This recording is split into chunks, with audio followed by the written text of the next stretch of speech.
Hello all. Vijayawada నుంచి కడపకి daily 3:15కి ఫ్లైట్ ఉంది. సో అది డైరెక్ట్గా మళ్ళీ కడపలో 20 మినిట్స్ ఆగి అక్కడి నుంచి చెన్నై వెళ్తుంది యాక్చువల్గా. సో డైరెక్ట్ చెన్నై వెళ్ళేటప్పుడు కూడా అది మనం త్రూ కడప వెళ్ళొచ్చు. సో ఇందులో బస్సులో ఎక్కిస్తారు, బస్సులో ఎక్కించి తీసుకొచ్చి ఆ ఫ్లైట్ దగ్గర దింపుతారు. ఇదే మన ఫ్లైట్ కడప అండ్ చెన్నై. ఇవన్నీ ఏటీఆర్ ఫ్లైట్లు కాబట్టి మొత్తం 67 ఉంటుంది కెపాసిటీ, 60+ అనుకోండి. సో పర్లేదు. ఈ ఫ్లైట్ మాత్రం ఆల్మోస్ట్ 90% ఫుల్ ఉంది. 50+ ప్యాసింజర్స్ ఉన్నారు. అందులో ఒక 20 మెంబర్సే చెన్నైకి, మిగతా వాళ్ళందరూ కడప వరకే. సో ఇవేమో ఆ డోర్నియర్ ఫ్లైట్లు. ఇవేంటంటే ఆ వరద వచ్చింది కదా విజయవాడలో, వాళ్ళకి హెల్ప్ చేయడం కోసం అప్పుడు హెలికాప్టర్లు, ఈ డోర్నియర్ ఫ్లైట్లు ఇవన్నీ తీసుకొచ్చారు. ఫుడ్, వాటర్ అవన్నీ సప్లైస్ అన్నీ ఇవ్వడానికి నేవీ వాళ్ళవి వచ్చినాయి అన్నమాట. మొత్తం ఆర్మీ అండ్ నేవీ వాళ్ళు వచ్చారు కదా, వాళ్ళు యూజ్ చేసినవి అవి ఆగున్నాయి చూడండి అక్కడ. వాళ్ళ కోసం అదిగోండి అక్కడ ఒక హెలికాప్టర్ ఉంది. ఆల్రెడీ 2-3 హెలికాప్టర్లు అప్పుడు గాల్లో తిరుగుతూ ఉన్నాయి యాక్చువల్గా. సో వాళ్ళంతా ఆపరేట్ చేసిందంతా ఇక్కడి నుంచే, విజయవాడ ఎయిర్పోర్ట్ నుంచే మొత్తం ఆపరేట్ చేశారు. ఈ ఫ్లైట్లో మనకి 2+2 కాన్ఫిగరేషన్ ఉంటుంది. 2 సీట్లు లెఫ్ట్, 2 సీట్లు రైట్ అనమాట. మాది చివరి సీట్ వచ్చింది. అదండి ఫ్లైట్ మొత్తం ఆల్మోస్ట్ ఫుల్. ఈ ఫ్లైట్లో మనకి ఏమి తినడానికి ఏమి ఇవ్వరు, వాటర్ మాత్రం ఇస్తారు. మిగతా ఏదైనా కావాలంటే కొనుక్కోవడమే. 200 రూపీస్ ఉంటుంది. ఫైనల్గా మన ఫ్లైట్ అయితే స్టార్ట్ అయిపోయింది, రన్వే మీదకి వచ్చేసింది. నేను టైం ల్యాబ్స్ పెట్టాను చూడండి. టైం ల్యాబ్స్ పెడితే కొంచెం బాగా కనపడుతుంది అని చెప్పి టైం ల్యాబ్స్ పెట్టాను కావాలని. ఎందుకంటే ఫ్లైట్ ఏమో అంత స్లోగా ఎందుకు వెళ్ళిద్ది, టైం ల్యాబ్స్ పెడితేనే మనకి క్లియర్గా కనపడిద్ది అనమాట. అందుకని కావాలని టైం ల్యాబ్స్ పెట్టాను. ఆ చివరి మనకు కనిపిస్తుంది చూసారా, అది వచ్చి కొత్త ఏటీసీ టవరు. ఆ మధ్యలో టవర్ కడుతున్నారు, దాని పక్కనే కొత్త టెర్మినల్ బిల్డ్ చేస్తున్నారు అనమాట. అయిపోవచ్చింది టెర్మినల్, 1 year లోపే ఓపెన్ చేస్తామని చెప్తున్నారు కదా. సో అది ఓపెన్ చేస్తే కనుక డైరెక్ట్గా మనకి బస్సులు లేకుండా డైరెక్ట్గా కూడా వెళ్ళొచ్చు. ప్లస్ ఇంటర్నేషనల్ ఫ్లైట్స్ అవి ఎక్కువ వేయడానికి, మామూలు ఫ్లైట్స్ కొంచెం పెంచడానికి ఫ్రీక్వెన్సీ అవి ఉపయోగపడుతుంది అనమాట. సో అదిగోండి అక్కడ ఆ చివరి దూరంగా కనపడుతుంది చూసారా, అదే టెర్మినల్, కొత్తగా కన్స్ట్రక్ట్ చేస్తున్న టెర్మినల్. సో ఈ ప్రజెంట్ అయితే ఈ విజయవాడ నుంచి ఆల్మోస్ట్ చాలా ఫ్లైట్లు నడుస్తున్నాయి. కొత్తగా చాలా ఫ్లైట్లు వేశారు. అవన్నీ ఏంటంటే వస్తాయి, వెంటనే ఎక్కి చూసుకొని వెళ్ళిపోతాయి. ఇక్కడి నుంచి స్టార్ట్ అయ్యే ఏమి ఉండవు కానీ వచ్చి వెళ్తాయి అన్నమాట అన్నీ. అదిగోండి అది టెర్మినల్, కొత్తగా కడుతున్న టెర్మినల్. చాలా ఫాస్ట్గానే కన్స్ట్రక్ట్ చేస్తున్నారు. ఇదిగోండి ఇక్కడ ఏరోప్లేన్స్ అవన్నీ ఉన్నాయి చూసారా. ఈ ఏరోప్లేన్స్ అవన్నీ ఏంటంటే ఈ వరద బాధితుల కోసం హెల్ప్ చేయడానికి వచ్చినాయి అనమాట. నేవీ వాళ్ళవి, ఆర్మీ వాళ్ళవి. ఇదిగోండి ఇక్కడ హెలికాప్టర్ ఉంది, అక్కడ డోర్నియర్ ప్లేన్ ఉంది. ఇదిగోండి ఇప్పుడే హెలికాప్టర్ వచ్చి ఆగింది, ఇక్కడ హెలికాప్టర్ ఉంది. సో ఇదే ఓవరాల్గా మన Vijayawada airport Gannavaram. So once airborne అయిపోయింది, వెళ్ళింది. ఇది ఫ్లైట్ వచ్చేటప్పటికి మనకి కడపకి 1 hour 10 minutes ఉంది.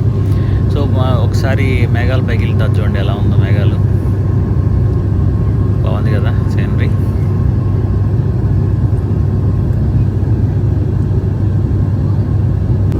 ఆ బ్యాక్గ్రౌండ్ సౌండ్ బాగుందని నేనే తెలియదు యాక్చువల్గా. సో మొత్తానికి మనం చూస్తుండగానే కడప దగ్గరకు వచ్చాము. ఇది పెన్నా నది. కడప అంటే నేను గూగుల్లో చెక్ చేశాను లేండి ఏ నది అని. సో 8 kilometers దూరంలో పెన్నా నది వెళ్తుందంటారు. ఫుల్గానే ఉంది నది అయితే. వీళ్ళు సర్కిల్ కొడతా ఉన్నాడు, ఎందుకు 2-3 సర్కిల్ కొట్టాడు చూడండి పైనుంచి కడప ఎలా కనపడుతుందో. నేను ఫస్ట్ టైమే కడప రావడం. సో చూస్తే అదిగోండి టర్నింగ్ తిరుగుతూ ఉంది, మీకు అర్థమవుతుందా. అదిగోండి పెన్నా నది పక్క నుంచే వెళ్తూ ఉంది. ఏదో పెద్ద బ్రిడ్జ్ ఉంది అక్కడ.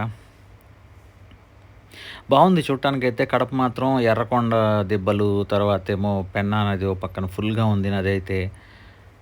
అట్లాగే కింద ల్యాండ్స్కేపింగ్ కూడా చాలా బాగా కనిపిస్తూ ఉంది. అది చూడండి ఎలా ఉన్నాయి కొండలు, మంచి ల్యాండ్స్కేపింగ్ ఉంది. నేను ఫస్ట్ టైమే కాబట్టి ఎగ్జైటింగ్ ఉంది, నేను చూస్తూ ఉన్నాను ఏంటి ఇలా ఉంది అని. కొండలు, నది మధ్య మధ్యలో ఇలా మేబీ పల్లెటూరులు ఏమో మధ్య మధ్యలో ఊర్లు వస్తూ ఉన్నాయి. అది చాలా బాగుంది. అండ్ నది కూడా పైనుంచి చూడటానికైనా వంపులు తిరిగి ఉంది. అదిగోండి టర్నింగ్ తిప్పాడు చూడండి, పూర్తి యూటర్న్ కొట్టాడు. అక్కడే ఆ నది చుట్టూరే రౌండ్లు వేసాడు. 3-4 సార్లు తిప్పిన తర్వాత ఫైనల్గా డిపోర్టేషన్ స్టార్ట్ చేసాడు కిందకి. సో ఈ ఫ్లైట్ ఏంటంటే కడపలో దిగి మళ్ళీ కడప నుంచి ఒక 20 మినిట్స్లోనే మళ్ళీ స్టార్ట్ అయ్యి చెన్నై వెళ్తుంది. సో విజయవాడ, కడప, కడప, చెన్నై. ఇప్పుడు చూడండి కడప ఎలా కనపడుతుందో, సూపర్ ఉంది కడప అయితే.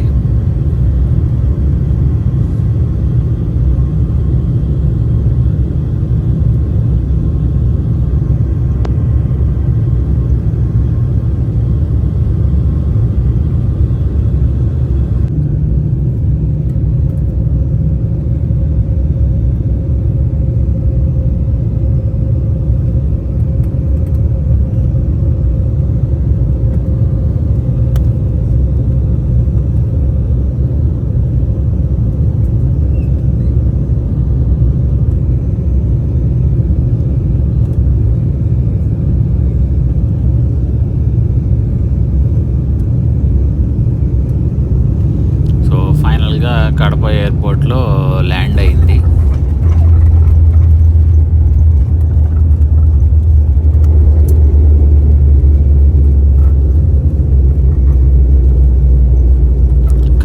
కడప ఎయిర్పోర్ట్ చాలా స్పేస్ ఉంది అసలు, యాక్చువల్గా పెద్దదే, చాలా స్పేస్ ఉంది. కాకపోతే ఫ్లైట్లు మాత్రం ఒకటే ఉన్నట్టుంది.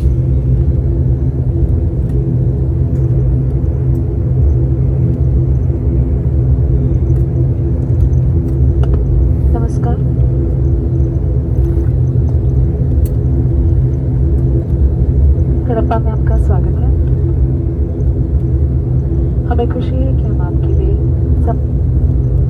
समय पर एक इंडिगो स्टैंडर्ड टाइम अराइवल ला सके।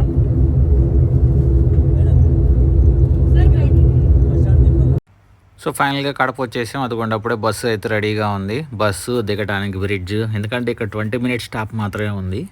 సో ఆ 20 మినిట్స్లో దిగాలి, ఎక్కాలి, క్లీనింగ్ చేయాలి, అన్నీ చేయాలి కాబట్టి అదిగోండి రెడీగా ఉంది బస్సు అయితే.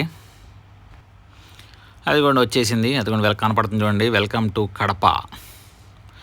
సో హోప్ మీ అందరికి వీడియో నచ్చింది అనుకుంటున్నాను. నచ్చితే లైక్ చేయండి, షేర్ చేయండి, సబ్స్క్రైబ్ చేయండి కిరణ్ బ్లాగ్స్కి. మరిన్ని వీడియో కోసం వెయిట్ చేయండి. Thank you.